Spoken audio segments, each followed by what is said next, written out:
Depois de tanta especulação que a gente falou aqui nas últimas semanas e conversas internas, o presidente Michel Temer escolheu o deputado federal Osmar Serralho, do PMDB, para ser o novo ministro da Justiça.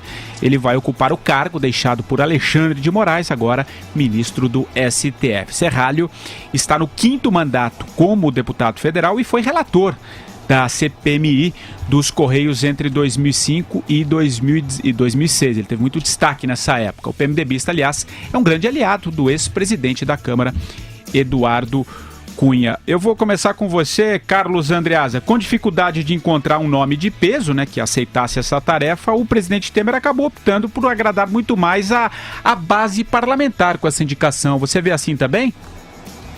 Vejo. Acho que é um ministro fraco. O próprio processo de escolha, a quantidade de nomes ventilados, o dele nunca foi o principal, nunca esteve entre os mais importantes, tentou-se muitos nomes. Imagino que Temer deve ter tentado outros ainda que não se tornaram públicos, Então, você tem um ministério muito importante assumido por um ministro fraco. O último da lista. Isso é um recado ruim para a força desse ministério. Por outro lado, talvez seja bom ter um ministro da Justiça, depois de muito tempo, você pegar as sequências de ministro da Justiça, um ministro discreto. O Serralho tem um perfil discreto, contido. Você pegar os ministros da Dilma, Tarso Genro, José Eduardo Cardoso, aquele Eugênio Aragão, péssimo. Aí você pega o Temer, o nosso, agora, ministro supremo, Alexandre de Moraes, muitos falastrões, muito politizado, muito ideologizado. Talvez o Serralho, que não me anima em nada, mas talvez buscando uma coisa boa, talvez seja um perfil discreto para o Ministério. Da pior das hipóteses, não vai causar tantos problemas assim. E você, Vera? Olha, o deputado Osmar Serralho, ele tem uma característica que vai se confirmando ao longo do tempo, Quando ele foi escolhido para ser relator na CPI dos Correios, que foi a que levou aos indiciamentos todos no mensalão, ele foi escolhido pelo PT. Era considerado um PMDBista simpático ao PT. E aí teve o aval do PT na época, chancelado pelo então governador Roberto Requião, aliado dos petistas, aliado do Lula na época. Só que ele é daqueles que, quando ligam o holofote na cara dele, ele perde um pouco as estribeiras e tudo que ele tinha combinado com os russos, ele deixa pra lá e faz o que a opinião pública quer. Cara? Ele é meio assim, ele é assim, ele não tem jeito. Tinha um senador que era muito assim, já falecido, que era o senador Jefferson Pérez. Ele chegou ao Senado como uma pessoa bem discreta e ganhou alguma luz como relator da cassação do ACM. Aí ele virou uma estrela no Senado. E aí ele não podia ver um holofote que ele estava sempre na onda dominante. O deputado Osmar Serralho é assim também. Fez depois um relatório duríssimo contra os petistas na CPI dos Correios. Depois ele foi alçado à presidência da CCJ, ano retrasado, pouco tempo atrás. Por quem? Pelo Eduardo Cunha. Aí era visto como um aliado do Eduardo Cunha, ia chegar lá na CCJ, ele ia matar no peito e livrar o Eduardo Cunha. Começou a gritaria, ele não quis nem saber, rifou o Eduardo Cunha na bacia das almas. Então, com esse perfil, se ele repetir esse perfil no Ministério da Justiça, é de se esperar que qualquer um que bata lá na porta dele para ele fazer algum colchavo na Lava Jato vai se dar mal, porque ele não resiste a um editorial de jornal que ele já treme na base. Ô Madureira, e você, como é que você viu a indicação? Só lembrando que o PMDBista não é um jurista renomado como durante muito tempo, pelo menos nessa procura do Michel Temer, não deu certo com o Carlos Veloso, com outros nomes, enfim, acabou...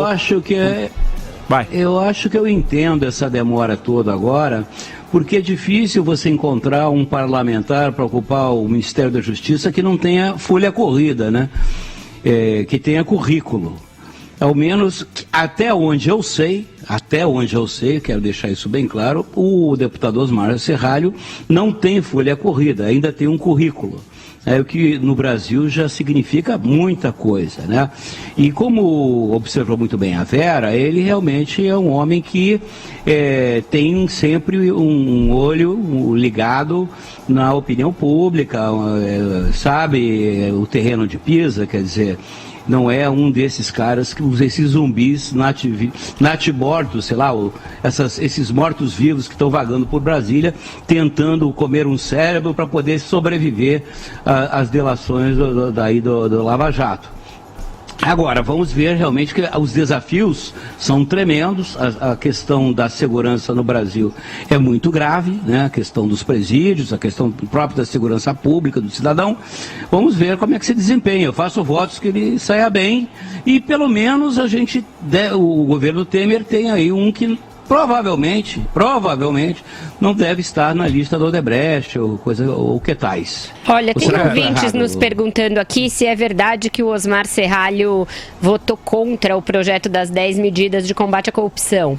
Não, ele apoiou as 10 medidas, tem até postagens dele aqui no Facebook, ele participou da entrega das 10 medidas, tá lá ele tem uma foto com um lacinho com as 10 medidas e os abaixo-assinados sendo entregues, mas o que acontece, que deve estar dando esse ruído, é que naquelas emendas ele votou a favor de uma que incluía juízes no crime de responsabilidade, que foi uma das medidas vistas à época como uma tentativa de cercear e de intimidar a Lava Jato. Ele votou a favor dessa medida, mas ela não prosperou, ela não chegou a ser incluída na versão final. Então, é isso que deve estar dando ruído, tá? Só esclarecendo ouvinte que nos perguntou, o Marcelo. Você acha que a escolha do Serralho acalma um pouquinho a base LA do PMDB? Não acalma. Não muda nada. Inclusive, já está causando uma certa turbulência, porque o vice-presidente da Câmara, chamado Fábio Ramalho, vulgo Fabinho Liderança, anunciou que rompeu com o governo, porque ele tem uma rixa pessoal com o Serralho, os dois disputaram a vice-presidência da Câmara,